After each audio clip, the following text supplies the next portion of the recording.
premier secrétaire chargé de l'immigration et de migration au sein de la société civile malienne.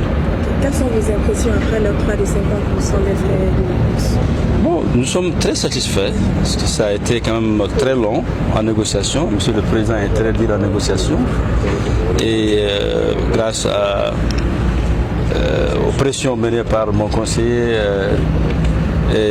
qui aussi est de VITOS, Gakoy Maïga, on est finalement arrivé à se mettre d'accord en commençant avec 50 bourses auxquelles VITOS a bien voulu nous accorder 50% de réduction. Mais ceux qui n'ont pas mentionné, et c'est bien d'ailleurs qu'on le dise maintenant, ils nous ont aussi offert quelques bourses gratuites. Donc ils sont à remercier pour ces quelques bourses gratuites. Nous avons compris l'immigration est une chose qui continue, ça ne s'arrêtera jamais. La richesse d'un pays, ce n'est pas ses ressources minières, c'est la qualité des ressources humaines dans un pays. Et pour avoir ces qualités, il faut une formation de qualité. Et VITOS fait partie des universités qui font des formations de qualité. On a regardé le nombre des universités existantes au Mali, donc le choix n'a pas été au hasard. Et nous nous sommes dit aujourd'hui pour contribuer à lutter contre l'immigration clandestine ou l'immigration elle-même, parce qu'il y a l'immigration de soi, c'est de leur donner une possibilité de se former. Tous ceux qui ne partent pas simplement pour aller chercher de l'argent. Il y a aussi des personnes qui partent pour aller se former.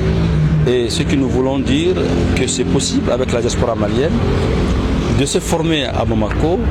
Et ensemble, on se donnera la main pour qu'ils trouvent du travail afin de contribuer à l'économie du Mali et conséquemment avoir le choix de partir et de rester.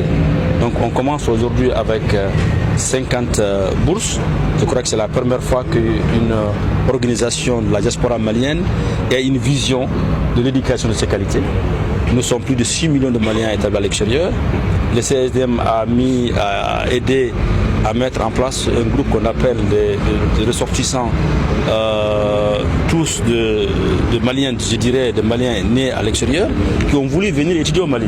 Ils ont créé une association qui s'appelle IMEX. Donc ils sont plus de 500 personnes aujourd'hui.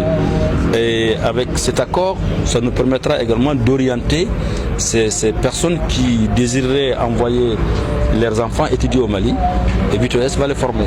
Et nous, notre objectif, c'est qu'on ait une main-d'œuvre qualifiée, qu'on ait une bonne ressource humaine qualifiée. Parce que le Mali ne se développera pas sans un bon service. Et ce service ne peut s'obtenir que par une bonne formation. Et VITOS est une université qui excelle dans toutes ces formations.